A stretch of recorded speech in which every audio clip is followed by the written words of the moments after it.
நாம் இந்த அதிபூதம், அதி தெய்வம், அதி ஆத்மீகம் என்ற 3 குறளையும் பார்ப்போம். இப்போ அம்மாவுடைய கேள்விக்கு எல்லா பதிலும் வரும். இந்த பிரயாண காலே இந்த உடம்பு எங்கே போகுது, செத்ததெல்லாம் போகுதுன்னு பகவான் சொல்வார். கிருஷ்ணர் சொல்கிறபடியே கேட்போம். இது எல்லாருக்கும் பயனுள்ளதாக இருக்குங்கிறது தான் இந்த தலைப்பு. இந்த 8வது அத்தியாயம் எடுத்துக்கிட்டேன்.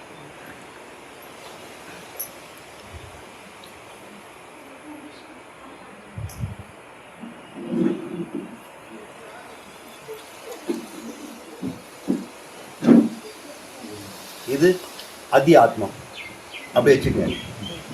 அதி ஆத்மன்னா நீங்கள் என்ன சொல்லணும்? நான். இந்த உடம்பில் வசிக்கின்ற நாம். இது அதிபூதம், நாம் வாழ்கின்ற இடம். அதான் இதுக்கு முன்னாடி சொன்ன இல்லையா, ஒவ்வொன்றுக்கும் கரப்பாம்பூச்சிக்கு ஒரு இடம் இருக்குது, குருவிக்கு ஒரு இடம் இருக்குது, மண்புழுக்கு ஒரு இடம் இருக்குது, தேவர்களுக்கு ஒரு இடம் இருக்குது, நமக்கும் இருக்குது. இது அதிபூதம், அதி பௌதிகம். பௌதிகம்னா பூதங்களால் உண்டானப்பட்டதுனால பௌதிகம். இது அதி ஆத்மம். இதுக்கு மேலே இருக்குது கோள்கள், அதி தெய்வம். இது வந்து தலைவிதி. நமக்கு மட்டும் இல்லை, எல்லாத்துக்கும். சூரியனுக்கும் அதான், சந்திரனுக்கும் அதான், நட்சத்திரக்கும் அதான், கோள்களுக்கும் அதான். எல்லா கோள்களும் கட்டுப்படுத்துகின்ற ஒரு விதி. இந்த 3ம் சேர்ந்து தான் எல்லாத்தையும் ஏகுது. நமக்கு துன்பங்கள்லாம் எதுலேருந்து வருது? இந்த 3லேருந்து தான் வருது. இந்த 3 ஒன்றா ஒட்டிக்க வச்சு நம்ம எங்கே இருக்கிறோம்? இதில் நடுவில் இருக்கிறோம். இந்த ஷீட்டில் நாம் எல்லாம் துள்ளியாக இருக்கிறோம். நான் நிறைய புள்ளி வச்சுட்டேன்னு வைங்க, இதெல்லாம் நீங்கள் நம்ம எல்லாம் இப்போ எங்கே இருக்கிறோம்? இந்த இடத்துல இப்போ இன்றைக்கி கருமத்தம்பட்டியில் ஒரு இடத்துல இருக்கிறோம் வச்சுக்கோங்க. இதுதான் கருமத்தம்பட்டி. இங்கே நம்ம கூடி இருக்கிறோம். நமக்கு மேலே அதி தெய்வம், நாம் தரை கீழே அதி பூதம். இதில் நாம் என்ன செய்கிறோம்? கர்மங்கள் செய்கிறோம், காரியங்களை செய்கிறோம். இப்போ அதை பற்றி பார்ப்போம். கர்மம்னா என்ன அப்படின்னு என்ன சொல்கிறார்?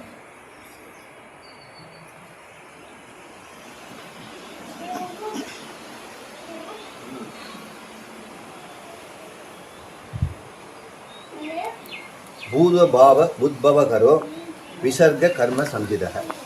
கர்மம் என்றால் பூதபாவ உற்பத்பவகரோ, உற்பத்தி செய்வது, உத்பவகரோ விசர்க.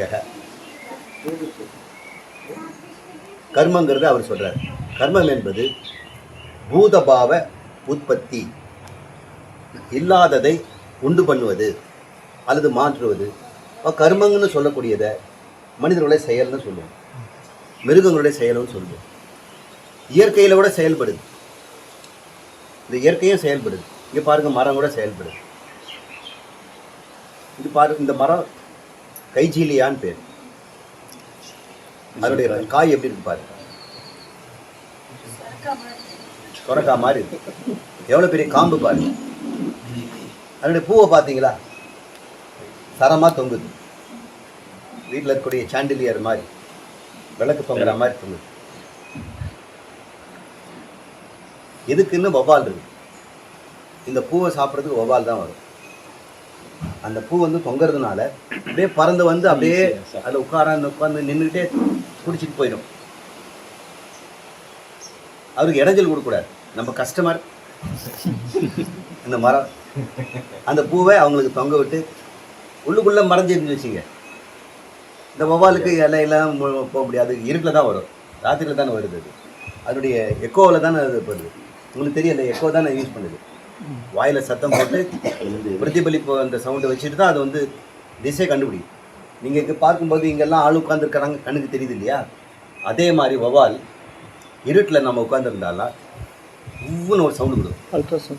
அந்த சவுண்டு அப்படியே மேலே எல்லா இடமும் போகும். பட்டு திரும்பி வரும்போது நீங்கள் எப்படி உருவத்தை பார்க்குறீங்களோ அதே மாதிரி இது பார்க்கும்.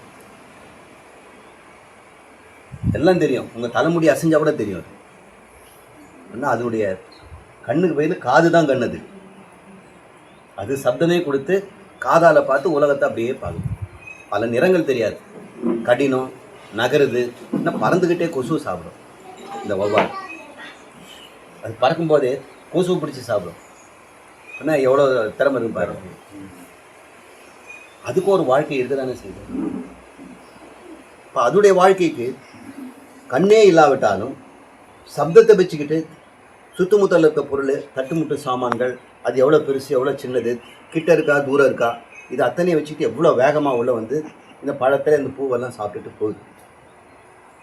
அதுக்குள்ளே ஒரு ஃபிசிக்ஸ் இருக்குது இல்லை, ஃபிசிக்ஸ் இருக்குல்ல, அந்த ஃபிசிக்ஸ் பேர் தான் அதிதீவிரம். அந்த நியதி இருக்குது.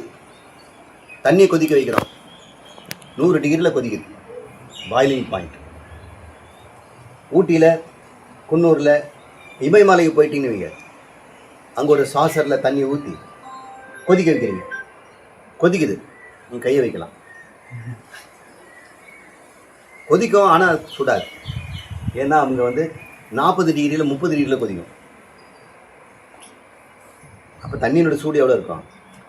30-35 டிகிரி தான் இருக்கும். பருப்பெல்லாம் வேகாது. இமயமலையில் பருப்பு வேகாது. குன்னூரில் போனோம்னா பருப்பு வேகவே வேகாது. குக்கர் தான் யூஸ் பண்ண முடியும்.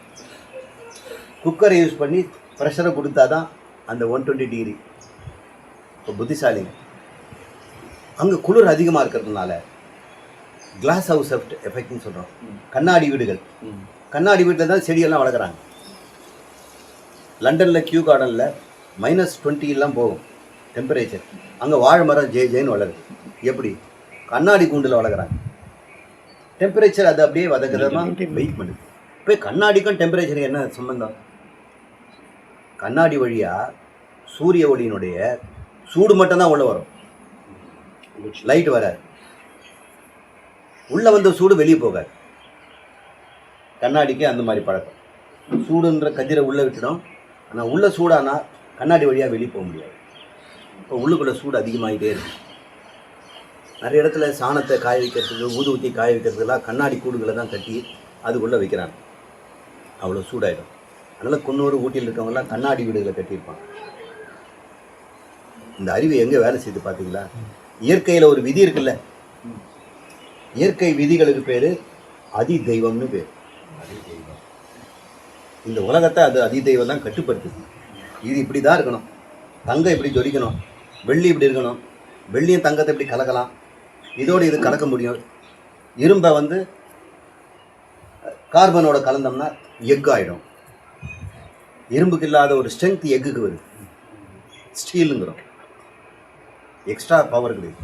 ரப்பர் இப்படி வளைச்சா குளன்னு ஆடுது. ஆனால் அது வந்து சல்ஃபர் கலந்துட்டோம்னா கந்தகத்தை டயர் ஆகிடும். உங்கள் சைக்கிள் டயரு, லாரி டயரெல்லாம் ரப்பர் தான். ஆனால் என்ன பண்ணியிருக்கிறாங்க, அதில் கந்தகத்தை கலந்துருக்கிறாங்க, சல்ஃபர். அது பேர் வல்கனைசிங். இது செய்தால் இது கிடைக்கும், இது செய்தால் அது மாறும்ன்றதெல்லாம் ஒரு விதி இருக்குது இல்லை, அது ஒரு கெமிக்கல் லா அப்படின்னு ஒரு சொல்லுவார்.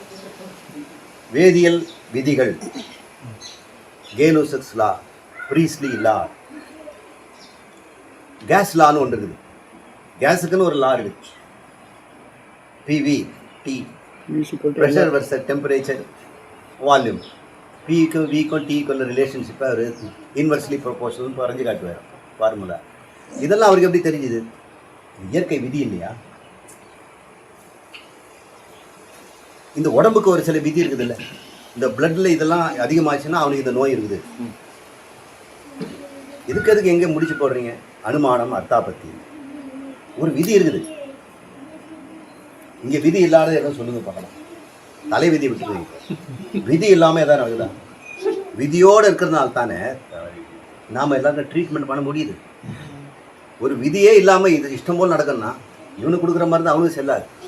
இன்றைக்கி கவுண்டரில் போய் என்ன வேணால் மருந்து வாங்கிக்கலாம், தைலம் வாங்கிக்கலாம், பெயின் கில்லர் வாங்கிக்கலாம். எல்லாருக்கும் அது வேலை செய்யுது. இப்போ எல்லாரும் உடம்பு ஒரே மாதிரி வேலை செய்யுது. இந்த விதிகளை நாம் கெமிக்கல் லா, வேதியியல் விதி, பௌதிக விதி, ஃபிசிக்கல் லா அப்படின்னு சொல்கிறோம். ஜியாகிராஃபிக்கல் லான்னு ஒன்று. இந்த ஜியாகிரபிக்கு ஒரு லா இருக்குது. இந்த பூமி எப்படி பழகுது, எப்படி பாலைவனம் உண்டாகுது, எது நதிகள் ஓடி அங்கே பள்ளத்தாக்க உண்டாகுது, எந்த செடி எங்கே வளரும். ஒரு ஃபாரஸ்ட்டு காடு எடுத்துக்கிட்டோம்னா அது ஒரு சமுதாயமாக வளரும். அதில் டாமினன்ட் சொசைட்டி ஒன்று இருக்குது. நம்ம மக்கள்கிட்டயே உயர்ந்த ஜாதி மக்கள், ஆட்சி பிடிக்கிற மக்கள் இருக்கிறாங்கல்ல, டாமினன்ட், சப்டாமினன்ட். இவங்க காலேஜில் படிச்சிருப்பாங்க. நாங்கள் சொல்லித்தரோம். சோலா ஃபாரஸ்ட்டு போனாக்கா டாமினன்ட் ட்ரீ எதுன்னு சொல்லி அங்கே பண்ணால் டாமினன்ட்டுன்னு 5. டெர்மில் ஏரியா அர்ஜுனா சார், நாங்கள் டார்மினன்ட். மருத மரம், மருதமலையில் மருத மரம் தான் ராஜா, பேரே மருதமலை. அப்போ டாமினன்ட் ட்ரீ அங்கே, மற்ற நீங்களும் சப்டாமினன்ட், அவங்க கீழே தான் இருக்க முடியும். அப்புறம் சின்ன சின்ன செடிகள், அதுக்குள்ள ரூல்ஸ் அண்ட் ரெகுலேஷன் இருக்குது. இந்த குட்டி குட்டி செடிங்கள்லாம் மரத்து நடுவில் கேப்பில் வெயில் வருதுன்னா அங்கே மட்டும் வளரும். கொஞ்சம் குழு குழுன்ட்டு நிழலே வளர்கிற செடிகளும் இருக்குது. அது எப்போவுமே நிழலை தான் தேடும். மட்டை வெயிலில் கொண்டு வளர்த்தா செத்து போயிடும். மரத்து கீழே வாழ்ந்து பழகு. இந்த விதியெல்லாம் பயாலஜிக்கு தெரியும். ஆனால் பயாலஜிக்கல்லாம் வருது. இப்போ ஃபிசிக்கல்லாம், கெமிக்கல்லாம், பயாலஜிக்கல்லாம், காஸ்மலாஜிக்கல்லாம், ஜியோகிராஃபிக்கல்லாம், ஓஷனோகிராஃபிக்கல்லாம். கடலில் ஒரு விதி இருக்குது. இந்த உயரம் வரைக்கும் தான் லைட் போகும். 10-15 அடிக்கு எடுப்பால் லைட் போகாது, ரொம்ப இருட்டாயிடும். அப்போ ஃபோட்டோ ஏரியா அப்படின்னு சொல்லுவோம். ஃபோட்டோட்ரோபிக் ஏரியா, பெந்திக் ஏரியா. இந்த பெந்திக் ஏரியாவை போயிட்டோம்னா இருட்டாக இருக்கும். அப்போ அங்கேயும் செடி கொடி வளருது, அங்கேயே உயிரினங்கள் இருக்குது அந்த இருட்டில். அப்போ அதுங்க தனக்கு தானே வெளிச்சம் உண்டாகிக்குது. பயாலஜிக்கல் பாருங்க, விதின்னு ஒன்று இல்லைன்னா இந்த பூலோகமோ பிரபஞ்சமோ இயங்குமா? இந்த விதி இல்லைன்னா அந்த வண்டி ஓடுமா? பிரேக் அமைச்சா பாருங்க, ஒரு லாரி, ஒரு ட்ரெயின் 100 கிலோமீட்டர் வேகத்தில் வருது. நீ நிறுத்துவியா? முன்னாடி போய் சூப்பர் மேனால் கூட நிறுத்து. அது முன்னாடி நிறுத்து, கை வச்சா நிற்கலையா? பஞ்சு பஞ்சா பாருங்க. ஆனால் ட்ரெயினுக்குள்ளே உட்காந்து பிரேக்கில் காலை வச்சுன்னா எப்படிங்க? ஒரு லேடி டிரைவர் அவ்வளோ பெரிய ட்ரெயினை 100 கிலோமீட்டர் வர இது உள்ளே இருந்துட்டு காலில் அமுக்குறாங்க, இல்லை கையில் பிடிச்சி எடுக்கிறாங்க. ஏரோப்ளேன் தூக்குறாங்க. 350 பேர் 400 பேர் இருக்கக்கூடிய போயிங்க பார்த்தா அப்படியே தூக்குறான். பிளேன் அப்படியே மேலே எழுந்து எப்படி முடியுது? சொல்பமான குறைவான சக்தியை கொண்டு மிக பிரம்மாண்டமான காரியத்தை செய்ய முடியுது. ஒரு விதி இருக்குது இல்லை? அதெல்லாம் கண்டுபிடிச்சிருக்கல. ஹைட்ராலிக் ப்ரெஷர், வேக்யூம் ப்ரெஷர், இது தாங்க அதி தெய்வம். இப்போ புரிஞ்சுக்கிட்டீங்களா எங்கே இருக்குது அதி தெய்வம்? தெய்வங்களெல்லாம் விதிகளாக தான் இருக்குது. அது கையில் நம்ம மாட்டிடுறோம். அதனால் தெய்வத்தை தொழணும். தெய்வங்களுக்கெல்லாம் தெய்வமாக இருக்கிறது யார்? அது யஜ்ஞங்கிறார், அது நானுங்கிறார். அடுத்த கேள்வி, கேள்வி பதில் வந்துடுச்சிங்களா? அதிபூதம் சொல்லி கொடுத்துட்டேன், அதி தெய்வம் பற்றி சொல்லிட்டேன், அத்தியாத்மம் தெரியும் நீங்கள் தான். இப்போது இந்த மூன்றையும் கண்ட்ரோல் பண்ணுற ஒரு ஆள் இருக்கிறார், அந்தர்யாமின்னு பேர். அவர் தான் அதி யஜ்ஞங்கிறார். அதி யஜ்ஞம் மாம் அப்படின்னு சொல்கிறார். அதி யஜ்ஞம் அகம் ஏவ அப்படின்னு நான் தாண்டா அதில். இப்போ கர்மத்தை புரிஞ்சுக்கிட்டீங்களா? இப்போ கர்மத்தை பார்ப்போம். இந்த 3 லேயர், இந்த 3 லேயர், இது மொத்தம் அதி யஜ்ஞம். இதில் ஒருத்தர் இருக்கிறான் நடுவில், இந்த லேயரில் ஒருத்தர் இருக்கிறான். அவன் பேர் தேவதத்தன். இப்போ கர்மத்தை பட்டியலே இருக்கிறான். இவன் கர்மத்தை ஆட்டுறான். இந்த கர்மங்கள் எப்படிப்பட்டது அப்படின்னு கேட்டோம்னா, உற்பத்தி பண்ணலாம், அது ஒரு கர்மம். செடி கொடி வளர்த்து உற்பத்தி பண்ணலாம். இன்னொரு பொருளாக மாற்றிடலாம், மாடிஃபிகேஷன் பண்ணலாம். முதல்ல ஒரு ஃப்ளோர் கட்டினார், இப்போ மாடி கட்டிட்டார், அதனால் மாடிஃபிகேஷன். அது மாதிரி மாற்றலாம், அது ஒரு செயல் தான். இன்னொன்று சுத்தம் பண்ணலாம், அது ஒரு செயல் தான். ஒன்று இன்னொன்னா மாற்றலாம், விகாரம். இப்படி உற்பத்தி ஆப்டம்னு ஒன்று, அந்த செயலுங்கிறது அடையிறது. இங்கே இருந்துக்கிட்டு பக்கத்தில் இருக்க கோயம்புத்தூர் போகிறது, அது ஒரு செயல். இப்போ செயல் எத்தனை விதமாக இருக்குது பார்த்தீங்க? 4 விதம் சொன்னேன். ஒன்று உண்டாக்குதல், ஒன்று சென்று அடைதல், இன்னொன்று மாற்றுதல், இன்னொன்று சுத்திகரித்தல். இப்படி 4 விதமான கர்மங்கள் தான் மனிதர்கள் செய்கிறாருன்னு நம்ம சாஸ்திரம் சொல்லியிருக்கு. நம்ம எல்லா செயலும் இதுக்குள்ளே அடைகிறோம். நம்முடைய செயலெல்லாம் நீங்கள் என்ன செய்தாலும், வீட்டில் அம்மா பாத்திரம் தேய்க்கிறாங்கன்னா பண்ணுறாங்க, சம்ஸ்காரியம் பண்ணுறாங்க ஒன்று சொல்லலாம். அப்போது அப்பா வந்து விவசாயம் பண்ணுறாரு, தென்னை மரத்துக்கு தண்ணி ஊற்றிருக்காருன்னா அது உற்பத்தி பண்ணுறாரு அப்படின்னு சொல்கிறாங்க. பையன் என்ன பண்ணுறான், அவனா வந்து ரீசைக்கிள் பண்ணிகிட்டு இருக்கிறான். குப்பையிலேருந்து பிளாஸ்டிக்கை மாற்றி அதை ஃபர்னிச்சர் பண்ணியிருக்கான். அப்போ மாடிஃபிகேஷன் பண்ணிகிட்டு இருக்கிறான். இன்னொருத்தர் பண்ணுறாரு, அவர் ஸ்விக்கி டிரைவராக இருக்கிறார். இங்கேருந்து அங்கே போகிறாரு, அங்கேருந்து இங்கே வர்றாரு. அது ஆப்தம். இது காரியம் தானே இருக்குது. இதுக்கு மேலே காரியம்லாம் கிடையாது. இது கர்மம். இந்த கர்மத்தை ரெண்டாக பிரிக்கலாம். வைதிக கர்மம், லௌகீக கர்மம். கர்மத்தை பற்றி பேசிட்டு அர்ஜுனன் கேட்ட கேள்விக்கு பதில். கண்ணன் ஒரு லைனில் போயிட்டார். குரு தான் அது விளக்கணும். வைதிகம்னா வேத சம்பந்தமானது. நமக்கு வேதங்கள் ருக்கு, எதிர், சாம, அதர் வேதம் இது செய்யக்கூடாது அப்படின்னு சொல்லிடுது. விதி நிஷேதம்னு சொல்லுது. விதினா அதை செய்யலாம், கட்டளைலாம் போடல, சஜஷன். நீங்கள் இது பண்ணிக்கலாம். ஜோதிஷ்டோமா யஜேத, ஜோதிஷ்டோமா நீங்கள் செய்துக்கலாம். அக்னிஹோத்திரம் யஜேத, இதெல்லாம் வைதிக கர்மா. இதெல்லாம் கேள்விப்பட்டது இல்லையே சார். இதெல்லாம் பிராமணர்கள், அவங்களுக்கு மட்டும்தான் இது தெரியும். அவங்களுக்கும் இப்போ தெரியல. அவங்களுக்கு வேதம் படிக்கிறதுனால வேத அத்தியனம், தினமும் அவங்க வேத அத்தியனம் செய்யணும். வேதத்தை படிக்கணும்னு புத்தகத்தில் படிக்கல, மனப்பாடமாக சொல்லணும். காலையில் எழுந்த உடனே பூஜை ரூமில் போய் அத்தியனத்தை ஆரம்பிக்கணும். ஒவ்வொரு பையனும் அவன் சாமவேதியாக இருந்தான்னா சாமவேதத்தில் அவனுக்கு கொடுத்துரும். உங்கள் குடும்பத்துக்கு நீங்கள் பாரத்வாஜ குலமா, இந்த பாரத குலத்துக்கு இந்த சாப்டர் மட்டும்தான் சாமவேதத்தில். யஜுர்வேதிகளா, நீங்களுக்கு இந்த ஃபேமிலிக்கு, இந்த கோத்திரத்துக்கு, இந்த குலத்துக்கு, அந்த குலத்துக்கு அப்படின்னு சொல்லி கொடுத்துருக்குறாங்க. இப்போ ஒரு பையன், பிராமண பையன், சாமி என்னை வந்து நமஸ்காரம் பண்ணான்னா முதல்ல தன் கோத்திரமோ தன் அத்தியனத்தை சொல்லணும். என்னோடய அத்தியனம் இதுன்னு பேரை சொல்லணும். எல்லாத்தையும் சொன்னால் எனக்கு நேரம் ஆகிடும். இல்லை, நான் என்னுடைய அத்தியன பகுதி இந்த ஆபஸ்பந்தனுடைய பகுதி, அந்த பகுதியை தான் நான் அத்தியனம் பண்ணுறேன் அப்படின்னு தான் இன்னாருடைய பேரன், இன்னாருடைய மகன், இப்போ நான் இந்த நாமகரணத்தில் இருக்கிறவன் இவர் நமஸ்காரம் பண்ணுறேன்னு சொல்லணும். நம்ம குழந்தைங்களும் அப்படி தான். யாராவது பெரியவங்க நமஸ்காரம் பண்ணால் இன்ன தாத்தாவுக்கு, இன்ன பேரனாக, இந்த அப்பா அம்மாவுக்கு பிறந்தவனாக, இந்த பெயருடையனாக, இந்த கோத்திரத்தில் சேர்ந்தவனாக, இந்த ஒழுக்கத்தை கடைபிடிப்பவனாக நான் உங்கள் முன்னாடி வந்திருக்கிறேன், நமஸ்காரம்னு சொல்லணும். பிராமணர்களுக்கு, குழந்தைங்களுக்கெல்லாம் இதை சொல்லிக் கொடுக்குறாங்க. பெரியவங்களை பார்த்தா காது அப்படி பிடிச்சிக்கணும், சொல்லணும் வெரி ஈஸியாக. நாமசிய இதாசிய அப்படின்னு அவங்க சொல்லணும். இப்போ புரிஞ்சுங்களா? இப்படி வேதம் சிலதை செய்ய அப்படின்னு சஜஸ்ட் பண்ணுது, சிலதை செய்யாதேன்னு அதுவும் சஜஷன் தான். அது மீறது நம்ம இஷ்டம். அது பெரிய விதி நிஷேதம். நமக்கு வேதமும் தெரியாது, வேதம் எது விதிச்சிருக்குது, எது நிஷேதம் பண்ணுதுன்னு தெரியாது. நீங்கள் வீட்டில் பெரியவங்க இருக்கிறாங்க இல்லையா, அவங்க என்ன சொல்கிறாங்க, இதெல்லாம் செய்யக்கூடாது தம்பி, இது ஏன்டா செய்ய மாட்டேங்கிற, காலையிலேருந்து இது செய், இது செய்யு சொல்கிறாங்களே, அதுதான் நமக்கு வேதம்.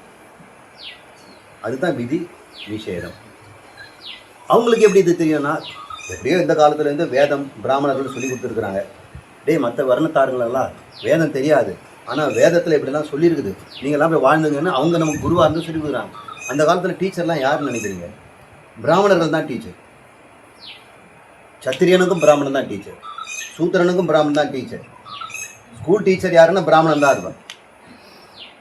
இப்போ எல்லாரும் பிஎட் படித்து எம்எட் படித்தும் பண்ணலாம், இல்லாதவங்களும் படிக்கலாம், தப்பு கிடையாது. அந்த டீச்சிங் அவங்கக்கிட்ட அந்த ஞானம்லாம் இருந்தது. இப்போ கர்மத்தை ரெண்டாக பிரிக்கிறோம். ஒன்று நம்முடைய சனாதனம் வேதம். வேதம் தோன்றாதது. வேதம் யாராக எழுதி வச்சாங்களா? பகவானுடைய மூச்சு காத்துங்கிறார். அவர் ஆகாயமாக தன்னை மாற்றிக்கிட்டார். முதல்ல கடவுள் முதல்ல கண்ணுக்கு தெரியாதவர் இருந்தார், அறிவு மாத்திரமாக இருந்தார். எங்கே இருந்தார் கேட்கக்கூடாது, ஏன்னா ஆகாயமே இன்னும் இல்லை, இருந்தார். அவர் தன்னை முதல்ல ஆகாயமாக மாற்றிட்டார். ஆகாயம் மாற்றிட்டு அதுக்குள்ளே வாயு இதெல்லாம் உண்டாக்குறாரு. அந்த ஆகாயத்தில் அவர் முதல்ல வாயுவாக நிரப்பது பேர் பிராணன். இப்போ அந்த ஆகாயம் முழுக்க பிராணன். காற்று வேற, பிராணன் வேற. ஒன்று காற்று வரல, அது பிராணன் வேற. அது காற்று, அது ஸ்தூல வாயு. கண்ணுக்கு தெரியாதது ஒரு வாயு இருக்குது, அது பேர் பிராணன். அந்த பிராணனை பற்றி நான் சொல்கிறேன். இந்த அதிதெய்வம்லாம் அங்கே தான் இருக்கிறாங்க.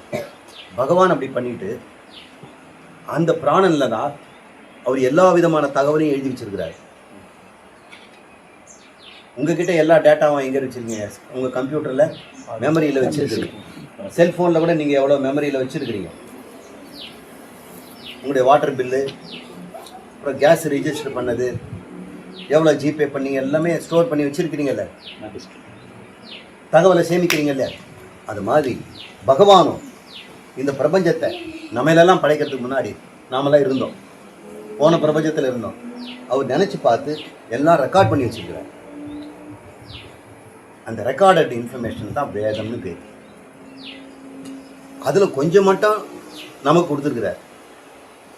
வாழ்க்கைக்கு பயன்படக்கூடிய, மோட்சத்துக்கு பயன்படக்கூடிய, தர்மர்த்த காமத்துக்கு பயன்படக்கூடியதெல்லாம் அந்த வேதம் சொல்லுது. தர்ம அர்த்த காமம் மோட்சம், இந்த நாளையும் நீ பயன்படுத்திக்கிறது மட்டும் ஒரு பகுதியை மட்டும் ரிஷிகளுக்கு கொடுத்தார். அது பேர் வேதம்.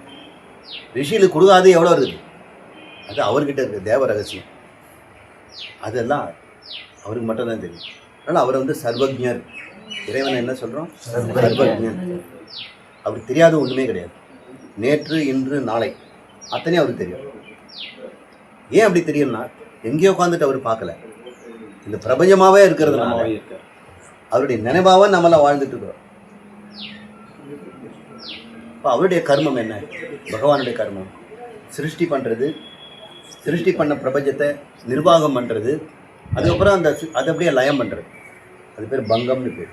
தனக்குள்ளே எல்லாத்தையும் எடுத்துக்கிறார். அப்படியே தனக்குள்ளே விசர்க்கம் பண்ணுறார் வெளியே, மறுபடியும் எல்லாத்தையும் காப்பாற்றுறார், உள்ளே போகிறார். அவருடைய கர்மம் அதுன்னு சொல்கிறார். நாமளும் அதே தானே பண்ணுறோம். நம்முடைய கர்மங்களை லௌகீகம், வைதிகம்னு சொன்னோம். வைதிக கர்மத்தை என்ன சொன்னேன்? வேதத்தின் அடிப்படையில். கிறிஸ்டியன்ஸ்க்கெல்லாம் வேதம் பைபிள் ஆச்சே சார், அதுவும் கடவுள் கொடுத்தது தான். முஸ்லீம்கள்லாம் ஏதோ ஒரு குரான்னு சொல்கிறாங்களே, அதுவும் கடவுள் கொடுத்தது தான். அப்படிலாம் தப்பு தப்பாக எழுதியிருக்கிறாங்களே அந்த ஜனங்கள், அது போதும்.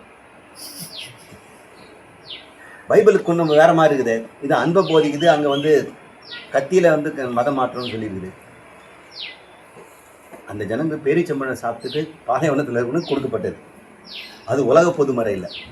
இந்த வேதம் ஒரு காலத்தில் இவங்களை கிறிஸ்டியனாலேயும் முகமதாலேயும் கொடுக்கப்பட்டது. ஆனால் அந்த வேதம் சிருஷ்டிக்கு முன்னாடியே இருக்குது. இந்த பிரபஞ்சம் தோன்றதுக்கு முன்னாடியே பகவான்கிட்ட இருக்குது, அவர் நினைவில் இருக்குது. அந்த நினைவாக இருக்கக்கூடிய அந்த பிரபஞ்சத்தினுடைய நினைவு பேர் தான் லக்ஷ்மி. அந்த லக்ஷ்மியை உடையவன் தான் லக்ஷ்மி நாராயணன். பகவான் பேர் லக்ஷ்மி நாராயணன். லக்ஷ்மி இல்லைன்னா அவர் நாராயணனுக்கு ஒரு வேலையும் கிடையாது. சக்தி இல்லைன்னா சிவனுக்கு ஒரு வேலையும் கிடையாது. சக்தி சிவன் எல்லாம் ஒன்று தான். சிவன் சக்தி தான் நினைவாக வச்சிருக்கிறார். இந்த பிரபஞ்சம் படைக்கிறதுக்கு அவர் துணை இல்லாமல் முடியாது. அப்போ நமக்கு ரட்சகன் யாரு? லக்ஷ்மியா நாராயணனா? லக்ஷ்மி நாராயணன். லக்ஷ்மி மட்டும் போதும் அப்படின்னு சொல்றவங்க இருக்கிறாங்க. அவங்கெல்லாம் தென்கலை.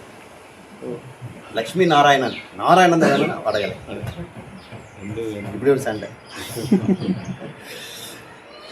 அம்மா மூலம்தான் அப்பா கிட்ட சிபாரிசு பண்ணோம். அம்மா அப்பா வந்திருக்கிறாருமா, கேளுமா, நாளைக்கு டூர் போகணுமா, அதான் கொடுத்துட்டாரா 200 கை செலவுக்குமா,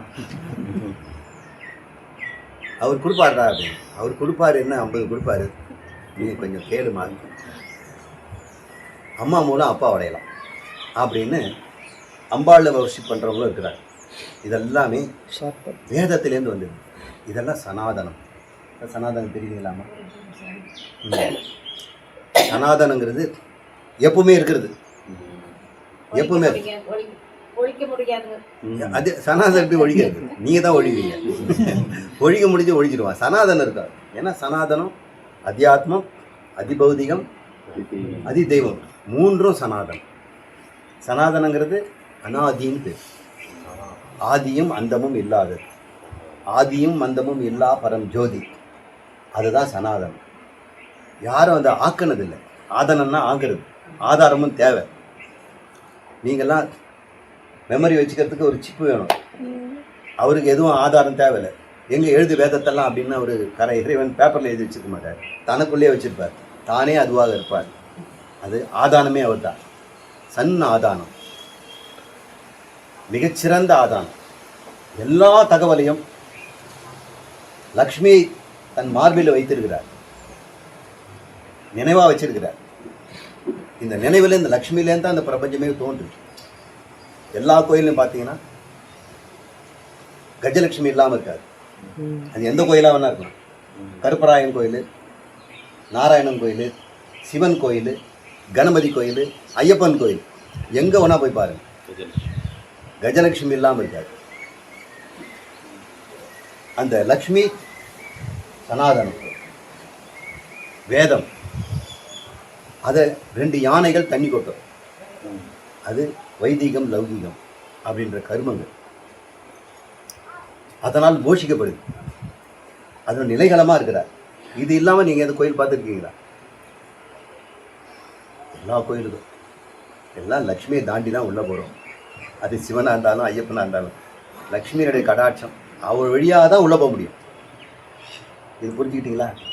அப்போ லக்ஷ்மி நாராயணன், லக்ஷ்மியை வணங்குறவங்க தென்கலைன்னா புத்திசாலிங்க மாதிரி தெரியுது. இல்லை நாராயணன் தான் வேணும்னா நீ லக்ஷ்மி நாராயணன் தான் போக முடியும். இப்போ வாங்க, அதுதான் அடுத்து வருது. கேள்வி கேட்டிருக்கிறேன், நீங்க கேள்வியே நீங்க கவனிக்கல. நான் ஏற்கனவே அதுக்கு பதில் சொல்லிட்டேன். இதுல சொல்லியிருக்கிறேன். நம்ம என்னென்ன பேசணும் உங்களுக்கு ஞாபகம் இருக்குதா? நீங்க கேள்வியே மனசுல வச்சுட்டு இருக்கீங்க, சொல்றதை கேட்க மாட்டேங்கிறீங்க. அர்ஜுனன் வந்து கேள்வி கேட்குறான், அதிதெய்வம், அதிபௌதிகம், அதிதெய்வம், இந்த 3 என்னன்னு கேட்குறான். இதில் பிரம்மம் என்ன, கர்மம் எதுங்கிறது, அதியஜம் 6 கேள்வி கேட்டுக்கிறான். அதோடு சேர்த்து இறந்த பிறகு ஜனங்கள் எங்கே போகிறாங்கன்னு ஒரு கேள்வி 7ஆவதாக கேட்டுக்கிறாங்க. அந்த கேள்விக்கு பதில சொல்லுவேன்னு சொல்லியிருக்கிறேன். அதனால் நீங்கள் அது பொறுமையாக, இந்த ஸ்டோரி அப்படி தான் போகுது. இப்போ அடுத்த லெவல் அது போகும். ஒரு டீச்சரு எல்லாத்துக்கும் பதில் தெரிஞ்சு வச்சுக்கிட்டு தான் உட்காந்துட்டு இருப்பார். எப்போ சொல்லணும், எதை சொல்லணும், ஒரு ஆர்டர் இருக்கு. இந்த 3 லேயரில் நடுவில் இருக்கக்கூடிய நாம், இந்த தேவதத்தன், அவன் கர்மம் செய்கிறான். அந்த கர்மம் என்ன ஆகுதுன்னு பார்ப்போம். இந்த கர்மம் எப்படி நடக்குது?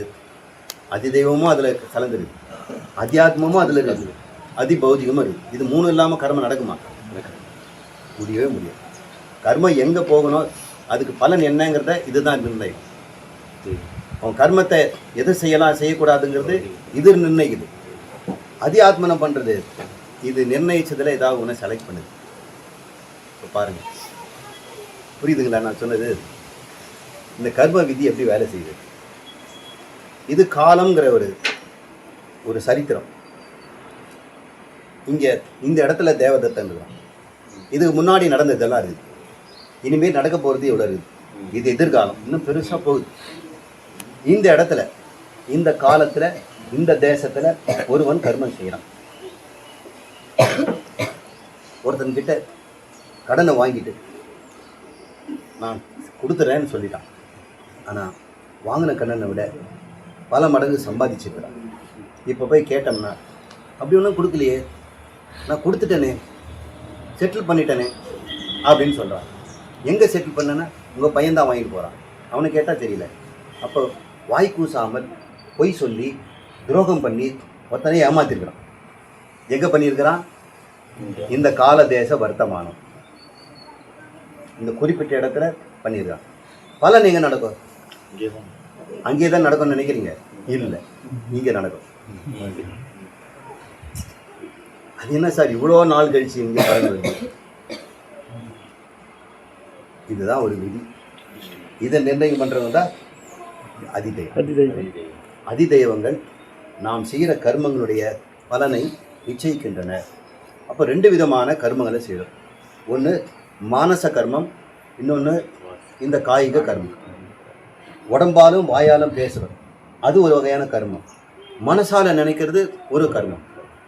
இந்த வாயாலே உடம்பாலும் பேசுறது உங்களுக்கெல்லாம் தெரியும். நான் எப்படி நடந்துக்கிறேங்கிறது நீங்கள் பார்த்துறீங்க. நான் என்ன பேசணும்னு கேட்டுறீங்க. நான் என்ன நினச்சேன்னு உங்களுக்கு தெரியுமா? தெரியாது.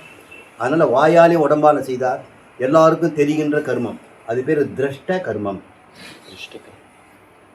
மனசில் ஒருத்தன் திட்டம் போடுறான் பாருங்க, நல்லவன் ஆட்டம், ஆனால் வெளியே நல்லவனாக இருக்கிறான், தேன் ஒழுக பேசுகிறான், ஆனால் மனசுக்குள்ள இவனை எப்படியாவது ஏமாற்றி பணம் பறிக்கணும் அப்படின்னு பண்ணுறான்.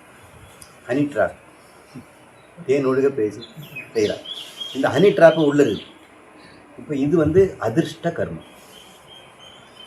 ஒவ்வொருத்தரும் இந்த தேவதத்தன் ஒரு பாயிண்ட்ல இருந்துக்கிட்டு ஒரு கர்மா செய்கிறான்னா திருஷ்ட கர்மாவும் செய்கிறான், அதிர்ஷ்ட கர்மாவும் செய்கிறான். கடன் வாங்கும்போதே இவனை எப்படியாவது கடன் கொடுக்காம ஏமாத்தலான்னு தான் சொல்கிறார். இவன் ஒரு ஏமாளி, கேட்கவே மாட்டான், கேட்கவே வெக்கப்படுவான். அவசரமாக கேட்குறவனுக்கு கொடுத்துருவான், அடிக்கிறவங்ககிட்ட காசு கொடுத்துருவான், கேட்காதவனுக்கிட்ட நம்ம என்ன கேட்கணும்? எல்லாரும் கூட கடன் கொடுத்தீங்கன்னா அடித்து உதைச்சி பிடிங்கிறோட இம்மிடியட்டாக கொடுத்துருவான். அவன் கொடுக்கட்டுமே அப்படின்னா கொடுக்கவே மாட்டான். கேட்காத கடனும் பார்க்காத வயலும் பிரயோஜனமே இல்லை. அவன் வயலில் போய் அவன் பார்க்கணும், அது எப்படி பணம் தரும்? இப்போ எல்லாருமே ஒரு தீமை செய்தாலும் நன்மை செய்தாலும் உடலால் வாயால் செய்து கண்ணுக்கு தெரிந்த கர்மங்கள் திருஷ்ட கர்மம். ஆனால் மனசால் ஒரு திட்டம் இருக்குது பாருங்க, அது மானச கர்மம். ஒருத்தன் கோயிலுக்கே போகிறதில்லைங்க, வீட்டிலே இருக்கிறான், பூஜை பண்ணுறதும் கிடையாது, எங்கேயுமே பண்ணுறதில்லை, சாமியை கையெடுத்து கூப்பிட்டதே கிடையாது. ஆனால் பகவான் சொல்கிறாரு, ராஜா ஒரு கோயில் கட்டியிருக்கிறோம், கும்பாபிஷேகத்துக்கு வந்துடுங்க அப்படின்னு இறைவன்கிட்ட வேண்டுறாரு. அந்த புரோகிதர் சொல்கிறாரு, இறைவன் ஏதோ புக் பண்ணி வச்சுருக்காருங்க, யாரோ ஒரு ஆள் இன்னொரு கோயில் கட்டியிருக்கிறாராம். நம்ம ஊரில் யார் நம்மளை விட கோயில் கட்டிருக்காருன்னு ராஜா கேட்குறாரு. எனக்கு தெரியாமல் யாரும் கோயில் கட்டிருக்க முடியாது, கோயில் கட்டுறது என்ன தானே கூப்பிடுவாங்க. இல்லை ஒருத்தர் கட்டியிருக்கிறாராம், அங்கே போயிருக்கிறாரா, அது முடிச்சுட்டு இங்கே வரேன்னு சொல்லியிருக்காரு. அது யார்? என்ன நாயனாருங்க அவர் பேர்? பூசல நாயனார். பூசல நாயனார் கோயில் கட்டியிருக்காரா? எங்கே கட்டினாருங்க அவர்? மானச கர்மம். அங்கே செங்கல்லாக அடிக்கிறார், நமசிவாய மந்திரம் சொல்லி சொல்லி கல்லி கட்டினார், சிமெண்ட் பூசினார், பெயிண்ட் அடித்தார், இப்போ பிரதிஷ்டை பண்ணுறார், கும்பாபிஷேகம் கூப்பிடுறார், சாமி முதல்ல அங்கே போகிறார். எல்லாருக்கும் தெரிய கோயில் கட்டினாக்கா அடுத்து தான் வராது. மனசில் செய்கிற கர்மங்கள் தான் சக்தி வாய்ந்தது, அதனுடைய பலன் அதே மாதிரி சக்தி வாய்ந்ததா. தீவனையும் அப்படி தான் நினச்சி நீங்கள் வாயால் செய்யாமல் இருக்கலாம், உடம்பால் செய்யாமல் மனசில் நினச்சிக்கிட்டீங்களா அது பாவம், அது கர்மன் பலன் தரும். மனதாலும் செய்யக்கூடாது, மனதாலும் பாவம், நினைத்தாலும் பாவம். மனதாலும் துன்பம், நினைத்தாலும் பாவம். மெய்யான அன்பே தெய்வீகமாகும், நல்ல பேரை வாங்க வேண்டும் பிள்ளைகள். மனதாலும் துன்பம், நினைத்தாலும் பாவம். கண்ணதாசன் படிக்கிறார். மனசில் செய்கிற கர்மம் கண்ணுக்கு தெரியாது. அப்போ அது கண்ணுக்கு தெரியாமல் தான் உனக்கு அது முன்ன தாக்கும். ஸ்தூலமாக கண்ணுக்கு தெரிஞ்சது. இப்போ ஒருத்தன் ஒரு பாட்டியை ரோடை கிராஸ் பண்ணுறதுக்கு, வா பாட்டி நான் கூட்டிகிட்டு போகிறேன், கையை பிடிச்சிட்டு ரோடை கிராஸ் பண்ண, தர்மவாம்பா என்ன கடைசியில் என்ன அரை மணி நேரம் காத்துட்ருக்குறேன், எங்கே இந்த வழி விடுறாங்க அப்படின்னு.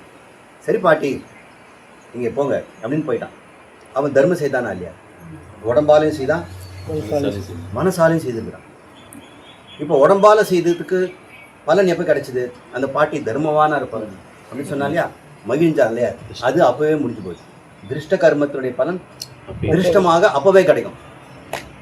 ஆனால் அதிர்ஷ்ட கர்மம் என்ன பண்ணியிருக்கிறான், இவனுக்கும் ஒரு காலத்தில் ரோடு கிராஸ் பண்ணும்போது யாராவது ஹெல்ப் பண்ணுவாங்க. எப்போ கிடைக்கும்? இவன் தான் இளைஞனாச்சு, வயோதிகத்தில். அப்போ ரோடு இருக்கணும், இவன் கிராஸ் பண்ணுற மாதிரி ஒரு நிலைமையை வரணும். இதெல்லாம் யார் பிளான் பண்ணுவாங்க? அதிதே. அரசன் அன்று கொள்வான்,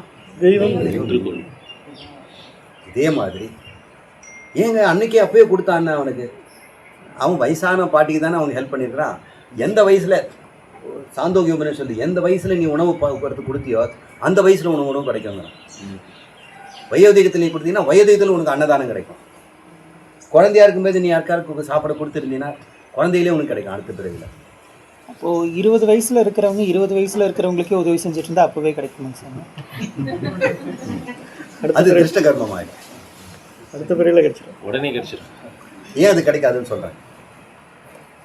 இப்போ ஒரு மனிதன் அவன் வாழ்நாள் நிர்ணயிக்கப்பட்டிருக்கு, பிறந்த நாள்லேருந்து இறந்த நாள் வரை. அது ஒரு 80 வருஷம்னு வச்சுக்கலாமா? எதுக்கு சிக்கனம்? 100ன்னு வச்சுக்கலாம். குழைச்சிட்டு போகிறான். 100 வயசில் இருக்கிறான். இந்த 100 வயசுல அவன் அனுபவிக்கிற இன்ப துன்பங்கள்லாம் புக்குடா இல்லையா? புக்குடு தானே. இப்போ நீ ஒரு நன்மை செய்தினா அதில் வர பலனை இப்போ கொடுக்க முடியுமா? ஏற்கனவே புக் ஆயிடுச்சு.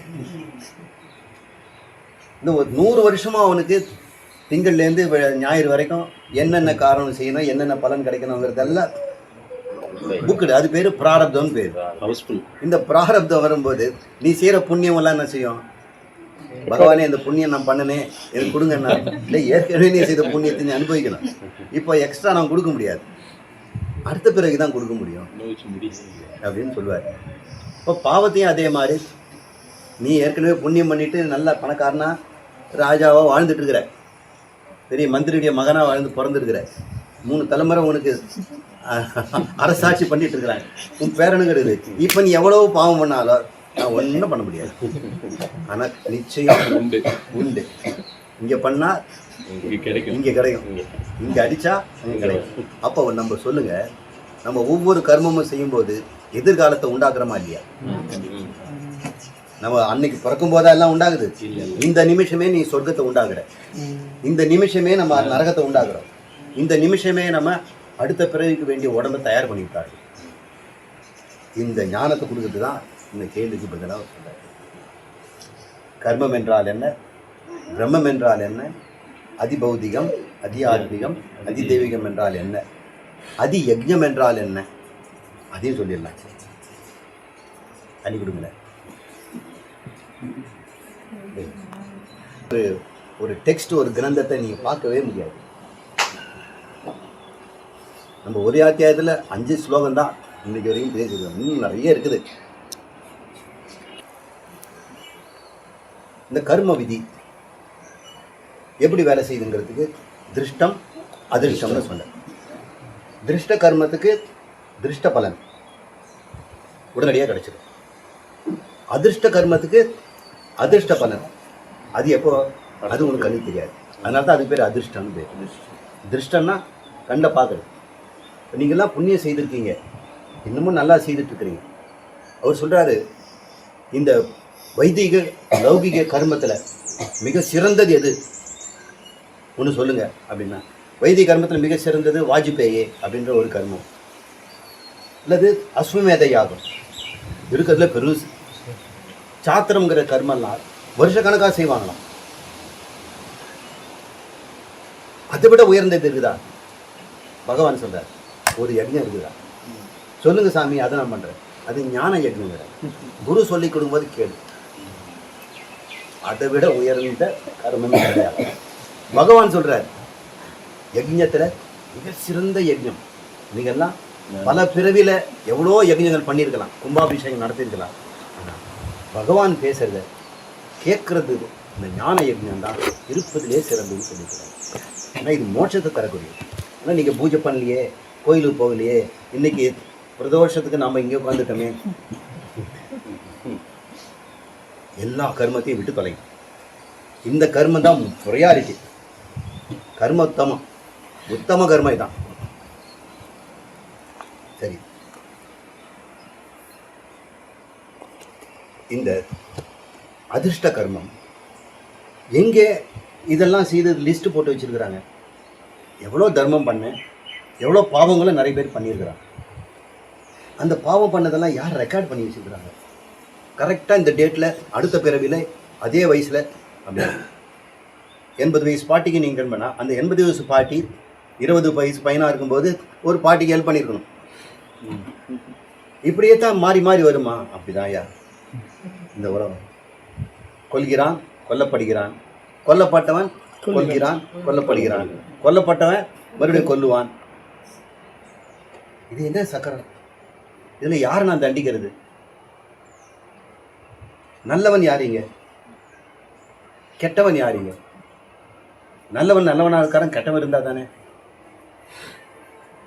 நல்லவனாக இருந்தால் தான் கெட்டவனாக இருக்கிறான். இந்த உண்மை தெரியும் போது நாம் பயமெல்லாம் விட்டு போயிட்டோம். இங்கே தர்மமும் இல்லை, அதர்மமும் இல்லை. இந்த கால சக்கரத்தில் பெரிய என்ஜினில் சில சமயம் இந்த கான்கிரீட்டை எடுத்துகிட்டு வரது மிஷின் வச்சு கொண்டு வராங்க. அது போகும்போதே சுற்றிட்டு வரும். அங்கே போய் கலக்க வேண்டாம். புறப்படுறதுலேருந்து வந்து டெஸ்டினேஷன் வரதுக்கு முன்னாடியே சிமெண்ட்டு தண்ணி எல்லாத்தையும் போட்டு கலக்கிக்கிட்டே வருது. இந்த மாதிரி ஒரு பெரிய கோல்றான். இது ஒரு ஃப்ளக்ஸுங்கிறான். ஃப்ளக்ஸ்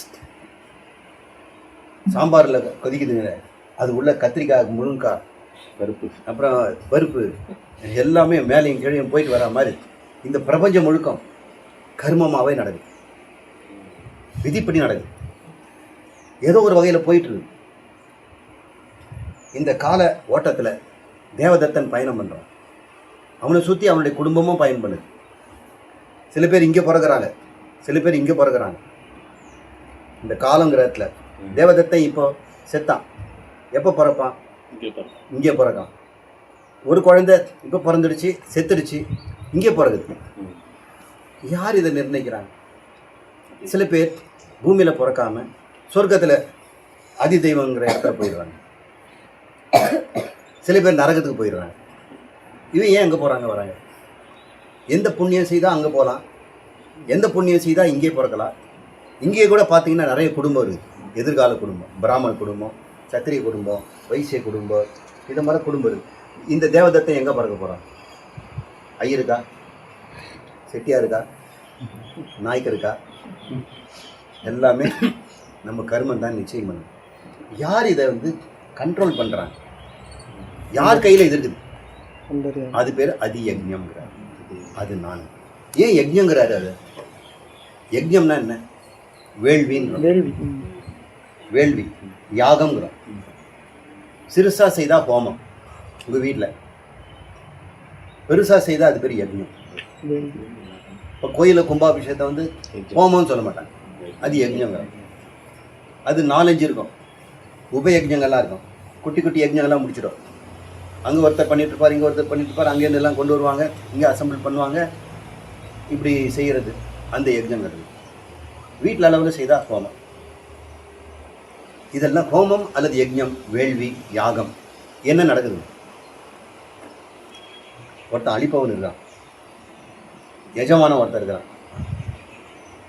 இப்போ நான் தான் ஒரு எஜமானம். யஜ்ஞம் செய்வதனால என் பேர் எஜமானம். எஜமானன்னா முதலாளி நினச்சிக்காதீங்க. யஜ்ஞத்தை செய்வதற்கு காரணமாக இருக்கும் பேர் எஜமானர்.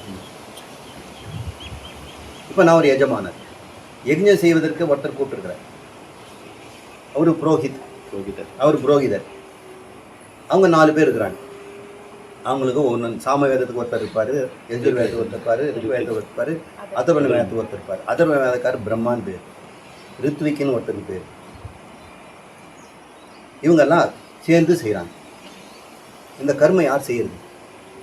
எஜமானனா என்ன புரோகிதரா? எஜமான்.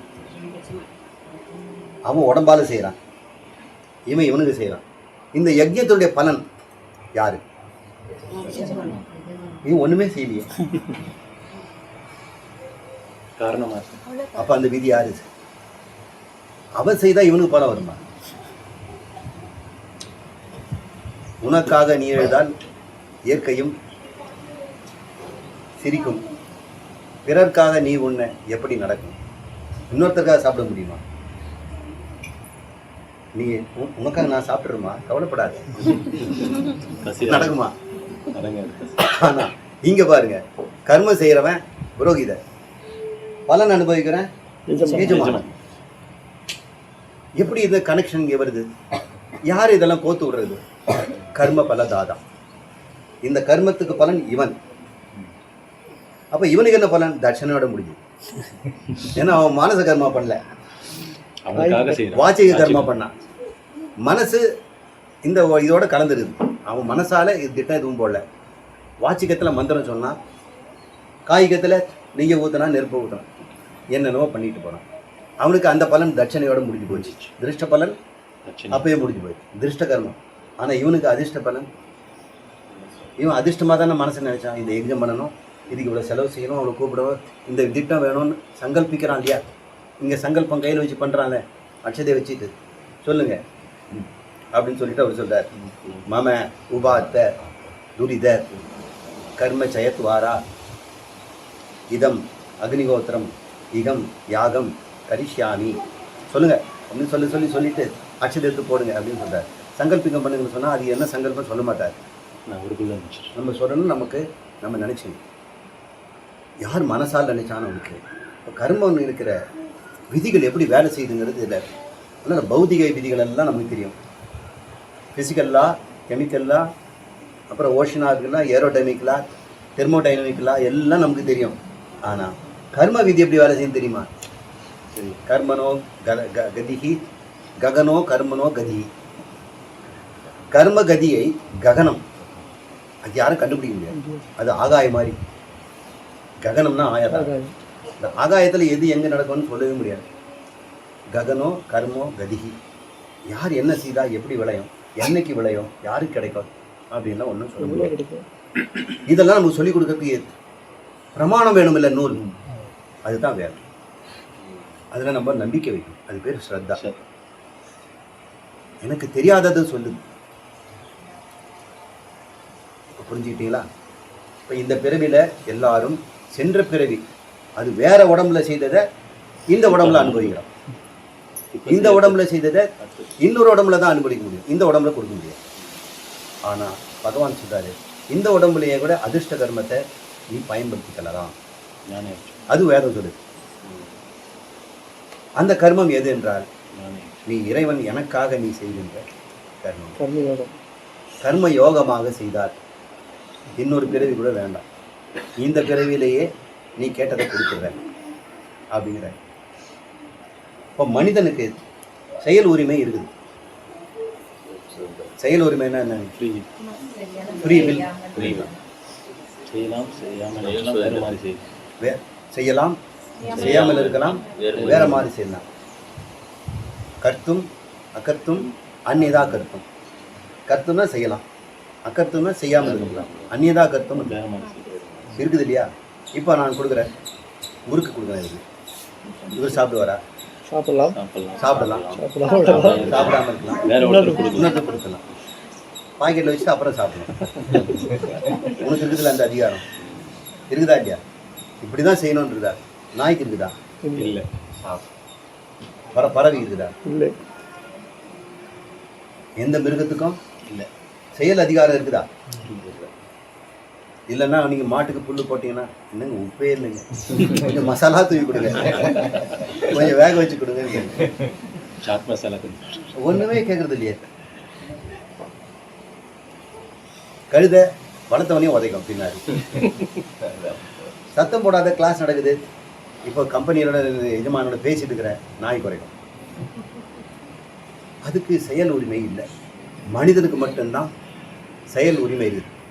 அவன் செயலை அவன் தீர்மானிக்கிறான். ஒவ்வொருத்தரும் அவங்க செயலை அவங்க தீர்மானிக்கிறான். இந்த உரிமை கொடுக்கறதுனால கடந்த உடம்புல செய்த பாவ பண்ணிட்டு அனுபவிக்கும் போதோ இந்த செயல் உரிமையில் நாம் சிலதை புதிதாக செய்கிறோம். அந்த கர்மங்கள் எல்லாம் அடுத்த உடம்பு கொடுக்குது. இந்த உடம்பை கொடுக்கறதுக்கு தான் கர்மம் செய்யணும்.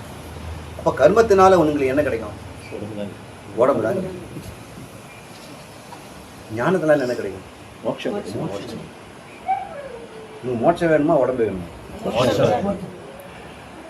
உடம்புலேயே மோட்சம் வேணுமா? ஜீவன் முக்தி. இந்த உடம்புலேயே மோட்சத்தில் வாழலாம், அப்புறம் உடம்பு இல்லாமல் இருக்கலாம். இப்போ உடம்பை உண்டாக்குற கர்மத்தை கொண்டு எப்படி மோட்சத்தை உண்டாக்க முடியும்? அருமை. எல்லாத்தையும் முடிச்சிட்டாங்களா? கர்ம விதியை நம்ம ஓரளவுக்கு முடிஞ்சிச்சு. கர்மத்தில் பாவமோ புண்ணியமோ அப்போவே கூட அது நிகழலாம். அது இறைவன் தான் நிச்சயிப்பான். பாவம் செய்திருக்கிறான், எப்பயோ தண்டிப்பாருன்னா நமக்கெல்லாம் அங்கலாய்ப்பாரு. இவ்வளோ பாவம் பண்ணியிருக்கிறான், சுகமாக தான் இருக்கிறான். எல்லாம் சொல்கிறான், எஃப்ஐஆர் போடுவாங்க, அதை போடுவாங்க, இவன் போடுவாங்க, அப்படியெல்லாம் கொதிக்கிறாங்க, எல்லாம் தயாராக இருக்கிறாங்க. ஆட்சியில் இருக்கவங்கெல்லாம் உள்ள ஜெயிலில் இருப்பாங்க. நிச்சயக்குமார் மனசு இது வரைக்கும் 60 வருஷமாக பார்த்து பழகிது. இது வரைக்கும் யாருமே சிறைச்சாலையில் செய்த தண்டனைக்கு போன மாதிரி தெரியும். ஆனால் தெய்வம் நின்று கொள்ளும். போங்க சாமி, அடுத்த பிறவில அவன் எப்போ பண்ணுவான், அவனை சாவான், என்ன பண்ணுவானோ தெரியாது. எனக்கு தெரியாது. உன் கண் முன்னாடியே இருக்கிறவங்கள பாரு, அவங்களாம் போன பிறவில பண்ணவங்க.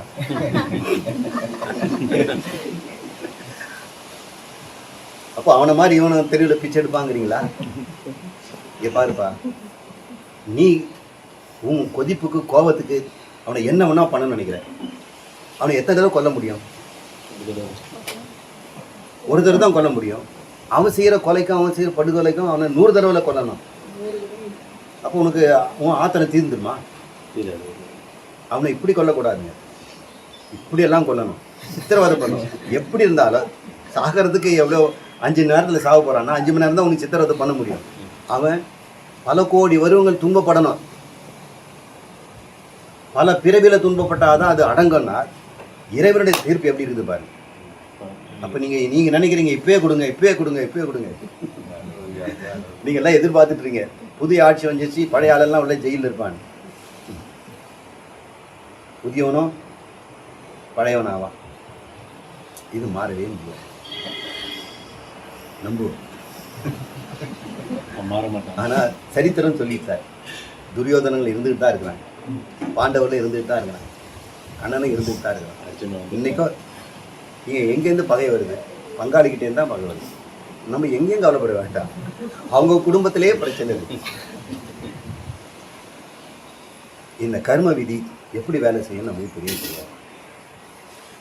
இந்த கர்ம விதியிலேருந்து எப்படி தப்பிக்கிறது? கர்ம செய்யாமல் இருந்தால் இந்த கர்மத்தில் பாவ புண்ணியத்தில் தப்பிச்சுக்கலாம். இதுதான் எனக்கு ஒரே வழி. கர்மம் செய்து இதில் தப்பிக்க முடியுமா? 2 ஆப்ஷன் தானே. இப்போ நமக்கெல்லாம் என்ன சொன்னோம்? கர்மம் செய்வதற்கு வேண்டிய உரிமையை நமக்கு கொடுத்துருக்கிறார். அதை கொஞ்சம் பார்த்துருவோம்.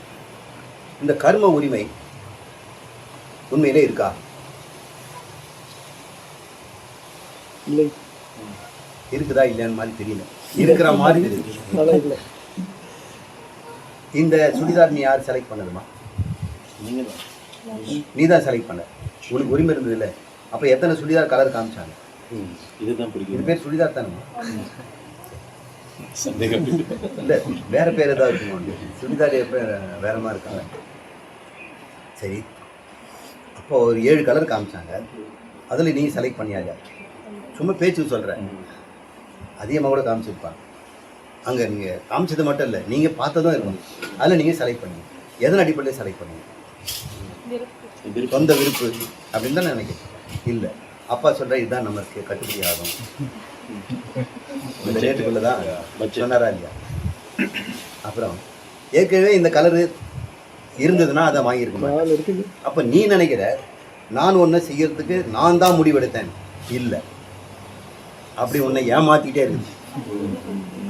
நம்முடைய கர்மங்கள் எல்லாம் எப்படி உண்டாகுதுன்னு கொஞ்சம் பார்ப்போம். நம்முடைய மனசு எப்படி வேலை செய்யுதுன்னு பார்ப்போம். நம்ம விதி நம்மளை விட்டு போகவே போகல. கர்மம் செய்ய வைக்கும், கர்மம் செய்ய வச்சு தான் நம்மளை வாங்கணும். இந்த உண்மையை தெரிஞ்சிட்டோம்னா இந்த கர்மமே வேண்டான்னு விட்டுட்டோம். அது பேர் நைஷ்கர்மி சித்தி. இந்த கர்மத்திலேருந்து விடுபட்டு மோட்சம் அடைகிறது தான் சந்நியாசம். கர்மத்திலேருந்து விடுபடுவது சந்நியாசம். பாவ புண்ணியத்திலேருந்து மீள்வதுக்கு ஒரே வழி சந்நியாசம். பயந்துராதீங்க. சந்நியாசங்கிறது வெளியே இருக்கிற வேஷம் இல்லை, இங்கே இருக்கக்கூடிய ஆட்டிடியூட். நம்முடைய செயல்கள் எல்லாம் உரிமைகள் எல்லாம் எப்படி வருதுன்னா, குழந்தையில நாம் எப்படி வளர்க்கப்பட்டோம் அது ஒரு நிபந்தனை ஆயிடுது இல்லை? குழந்தையில நம்மளை வளர்க்கப்பட்டது ஒரு நிபந்தனையாக இருக்குது. அந்த நிபந்தனை உள்ளே இருந்துக்கிட்டே இருக்குது. உங்கள் ஒரு செலெக்ஷன்லையும் அப்பா சொல்லியிருக்கிறார், அம்மா சொல்லியிருக்கிறார், தாத்தா சொல்லியிருக்கிறார், என் குருநாதர் சொல்லியிருக்கிறார், இதை நான் செய்யக்கூடாது, எனக்கு தேர்வு வந்தால் இதை தான் நான் செலக்ட் பண்ணணும் அப்படின்றோம். அப்போ நம்முடைய சுய செலெக்ஷனும் இல்லை. இப்போ நம்ம பிறக்கும் பொழுதே நம்முடைய குடும்பம் நமக்கு ஒரு நிபந்தனையை கொடுத்துருக்கு. அதுக்கப்புறம் நம்ம பள்ளிக்கூடத்தில் படிக்கிறோம், ஸ்கூல் வாத்தியார் சொல்லி கொடுக்குறாரு. பியர் ப்ரெஷர், பக்கத்தில் இருக்கிற பசங்கள்லாம் அவங்க வச்சுருக்கிற 2 வீலர் ஒரு மாதிரி இருக்குது, அவன் நோட் போகிற ஒரு ஸ்டைலாக இருக்குது, அவன் சட்டையில் வந்து டிசைன்ஸ் எல்லாம் வேறு மாதிரி இருக்குது. இதெல்லாம் பார்க்கும்பொழுது உங்களுக்கு ஒரு தேர்வு வந்து மாறுது. என்னடா இப்படி வந்து காளான் மாதிரி தலைமுட்டி வச்சுட்டு வந்துருக்குற, இது என்ன கோலம் அப்படின்னா, பா இப்படி தான்ப்பா எல்லாம் வச்சுருக்குறாங்க, நீங்கள் போய் பாருங்க.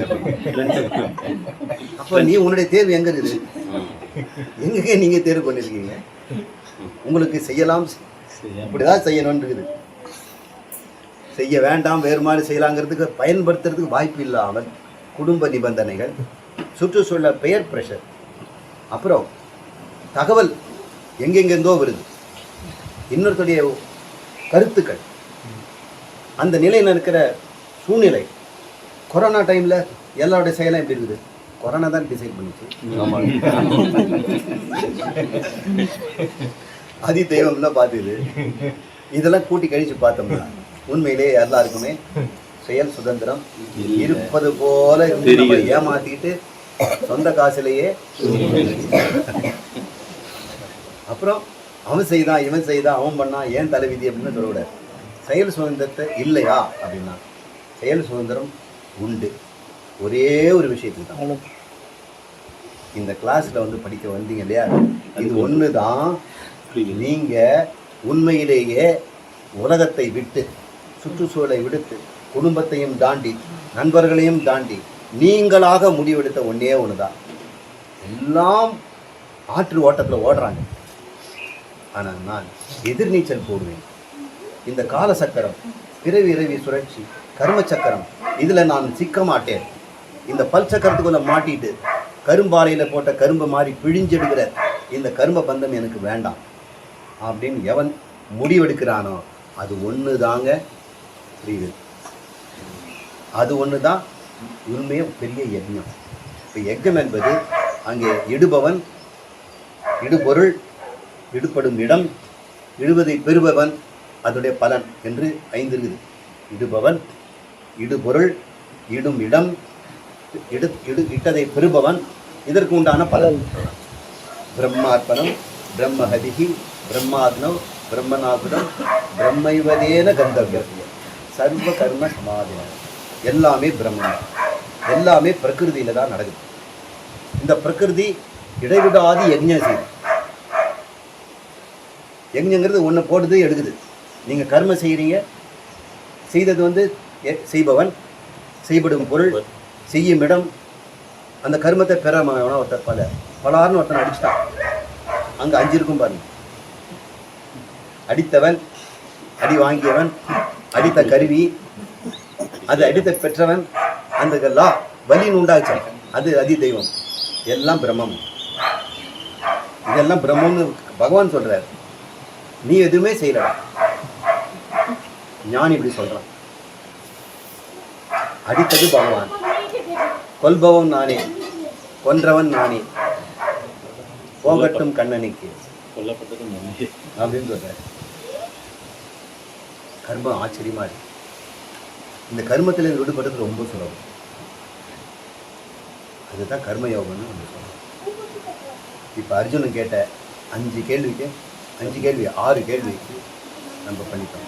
இந்த அதியஜங்கிறது மட்டும் நம்ம இப்போ பார்த்துட்டு இருக்கிறோம். அதியஜங்கிறது கர்மத்தை ஒரு யஜ்ஞம்னு சொல்கிறார். யஜ்ஞாத்த குரு கர்ம அப்படிங்கிற, நீ எது செய்தாலும் யஜ்ஞமாக செய்யுங்கிற, ஈஸ்வரார்ப்பணமாக செய்யணும். அது இன்னொரு வேற ஒரு கிளாஸில் நம்ம அதை பற்றி சொல்லியிருக்கோம். நான் தான் அதி யஜ்ஞங்கிறார். அப்படின்னா என்ன அர்த்தம்? இந்த அதி தெய்வம், அதி பௌத்திகம், அதி ஆத்மிகம், அதில் இருக்கிற கர்மம், இது அத்தனையும் நிர்வாகிக்கிறவன் நான். நிர்வாகம் பண்ணுறதுனால உன்னை செய்ய தூண்டுவதும் செயலை உண்டாக்குவதும் என் வேலையை நடத்திக்கிறேன் நான். அர்ஜுனா, என் வேலைடா இந்த மகாபாரத யுத்தம், குருக்ஷேத்திரத்தை என் வேலை. நீ ஒரு கருவி. கருவி எதுக்கு இந்த மாதிரிலாம் நான் ஏன் பண்ணுறேன்னு நான் கேட்குறேன். கத்திரிக்கோரும் கொரடாவும் சாமி என்ன ஏன் இதை பண்ண சொல்றீங்க? நான் கட் பண்ணி நான் பூமாலையை கட் பண்ணுறதா, நான் காகிதெல்லாம் கட் பண்ணேன், அதெல்லாம் கேட்கக்கூடாது. கத்திரிக்கோலை பிடிக்கிறவங்க தான். அவன் ஆட்டுவித்தால் யார் ஒருவர். எப்போ இதை நம்ம புரிஞ்சுக்கிட்டோமோ கர்மத்தை அவங்ககிட்ட ஒப்படைச்சோம். கர்மத்தை நாம் செய்தால் கூட பலனை அவங்ககிட்ட ஓட்டணும். பலனை விட்டுடணும். பலன் யார் பண்ணுறான்? அவர் தான் கொடுக்குறாரு. அது பேர் யஜ்ஞங்கிறார். நீ நெருப்பில் நெய் விடு, பலனை நான் தரேன். பிரசாதம். எல்லா யஜ்ஞம் ஒரே மாதிரி தான் இருக்குது. செங்கல் அடுக்குறாங்க, அப்புறம் வரட்டி வைக்கிறாங்க, கற்பூரத்தில் அக்னியை உண்டாக்குறாங்க, நமஸ்காரம் பண்ணுறாங்க, எல்லாம் பண்ணுறாங்க. கும்பாபிஷேகம் தான் பண்ணுறாங்க, வீட்டுக்கு கிரக பிரவேசம் அப்படி தான் பண்ணுறாங்க, ஜாத கர்மம் அப்படி தான் பண்ணுறான், அக்னி ஓத்திரம் அப்படி தான் பண்ணுறான். எல்லாத்துக்கும் ஒரே மாதிரி பண்ணுறாங்க, பலன் வேறு வேறு மாதிரி இருக்குது. இன்னுங்க இந்த ஐயர் எப்போ பார்த்தாலும் நெய்யை ஊற்றுறாரு, நெருப்பு ஊட்டாங்கிற மந்திரம் சொல்கிறாரு, விதவிதமாக பலன் வருது. இந்த பலன்களை இப்படி கொடுக்கணுங்கிறதுக்கு அதி தெய்வம் தான் நிச்சயிக்குது. பார்த்து அறிவுடையதாக தான் இருக்கணும். இந்த பலனை கொடுக்கக்கூடிய அந்த ததி தெய்வங்களும் யாருக்கிட்ட இருக்குது? அதி எஜ்ஜமாக இருக்கிற இறைவன்கிட்ட இருக்குது. இந்த இறைவன் தான் அத்தனையும். இங்கே நடக்கிற அத்தனை காரியமும் இறைவன் காரியம் தான். இதை நம்ம புரிஞ்சுட்டா போதும். நம்ம பிறந்திருக்கிறோம், வளர்ந்துருக்கிறோம், படிக்கிறோன்னா இறைவன் காரியமாக தான் செய்யணும், இறைவனுக்காக செய்யணும். எனக்கு இறைவனை பற்றியெல்லாம் தெரியாதுங்க. எங்கள் அப்பா அம்மா எனக்கு இறைவன், அவங்களுக்காக நான் செய்வேன்.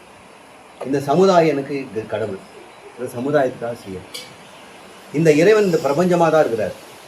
என் ஆட்டு தொழுவத்தில் ஆடுகளாக இருக்கிறார், என் நெல் வயலில் இருக்கிற நெல்லாக இருக்கிறார், என் பலா மரத்தில் பலா காய்கிறாரு, நான் அதுக்கு செய்கிறேன். பலா மரத்தில் தண்ணி விட்டாக்கா இறைவனுக்கு செய்திருக்கேன். டீச்சராக இருந்தது, ஸ்கூல் பசங்களுக்கு டீச்சர் பண்ணினாக்கா இறைவனுக்கு தான் செய்திருக்கேன். செய்யும் தொழிலே தெய்வம். தெய்வம். அதில் திறமை தான் என்பது செல்வம். இப்படி நாம் காலையில் அர்ஜுனன் கேட்ட கேள்விக்கு பகவான் கிருஷ்ணர் சாமி வாயிலிருந்து பதில் சொல்லிட்டார். சரி, இன்னைக்கு இப்போ இதை நிறுத்திக்குவோம். மறுபடியும் எத்தனை மணிக்கு சந்திக்கலாம்? 12. 1:30, 2 மணிக்கு. 2 மணிக்கு. 2 மணிக்கு ஆரம்பித்தோம்னா 3 மணிக்கு இவங்களெல்லாம் விட்டுருவேன். பெல் அடிச்சிடும், வீட்டுக்கு போயிடலாம்.